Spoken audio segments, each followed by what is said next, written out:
Bagong balitang kapapasok lamang ngayong gabi, pinagtibay ng International Criminal Court ng una nitong desisyon na manatili sa kanilang kustodiya si dating Pangulong Duterte.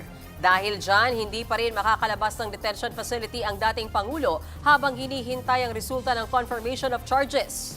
Sa 29 na pahinang desisyon ng Appeals Chamber ng ICC, binasura nito ang apela ng kampo ni Duterte laban sa naunang desisyon ng ICC Pretrial Chamber na ikulong sa kanilang detention facility ang dating Pangulo.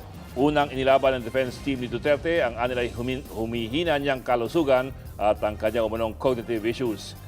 Kaya nararapat daw siyang pansamantalang palayain habang iniintay ang kanyang trial. Sa bagong desisyon ngayong gabi, giniit ng Appeals Chamber na walang naipresentang bagong impormasyon ang isinumiting medical report ng defense team kaugnay ng kondisyon ni Duterte. Binigyang diin din ng Chamber na ang pagtukoy kung ang isang akusado ay may banta, gaya ng pagtakas, paikialam sa mga testigo o paggawa ng iba pang krimen ay nasa pagpapasya ng mga maestrado.